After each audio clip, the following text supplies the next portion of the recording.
patience. Welcome to my castle. Whew. Well, the castle isn't really mine, but I pretty much run things around here. Right now, I'm scampering about, preparing for a banquet. Afraid this place needs a lot of work. We've been waiting on the king. He's been away tending to important businessy business, treaties and such, I imagine. When he returns, we'll have a tremendous celebration. And just in time for Christmas, too. Speaking of Christmas, and waiting, and kings, did you know that King Jesus is the reason we celebrate Christmas? And before he was even born, people were already waiting for his arrival. It's true. There was a great king named David. Oh, not groundskeeper David. You know that man never bathes. It's dreadful. No, this David was the ruler of Israel. God promised him that one of his future relatives would rule forever, and God was talking about Jesus. Even though God said it, there were times it didn't seem like it would ever happen. The kingdom of Israel was split in two, each part captured by big empires, and many of the Israelite people were forced to leave their homes. Oh, it's just dreadful. One of those Israelites was a man named Daniel. He had to go live in a place called Babylon. God was faithful to Daniel and gave him the ability to understand dreams, if you can believe it. One night, he had a very strange dream. Some of it was even scary. But an angel explained that the dream was actually full of hope. Here's what happened. First, Daniel saw the winds of heaven stirring up the great sea. In those days, people were afraid of the sea, especially with the waves sloshing all over the place. Can't say as I blame them. For Israelites far away from home, this might have been what life was like in Babylon. Sloshy.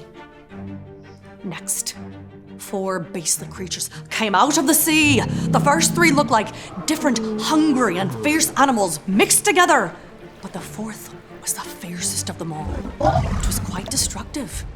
Oh yes, it had 10 horns, then another horn, then lost 3 horns. But the new horn had eyes like a person. Oh, and a mouth that was really a bit like, well, groundskeeper David. Always going on about himself, but more braggy. It thought itself to be a very important big shot. I'd be confused by this dream if it were me who was having it, and I suppose Daniel was too. But thankfully, the angel was able to help him understand. The 4 beasts stood for 4 powerful kings who would rule on earth. But no matter how powerful they would be, the only kingdom that would last forever would be God's kingdom. Oh, and remember that braggy horn with the eyes? It stood for an especially terrible king who would speak out against God and treat God's people badly. But we know who wins in the end, don't we?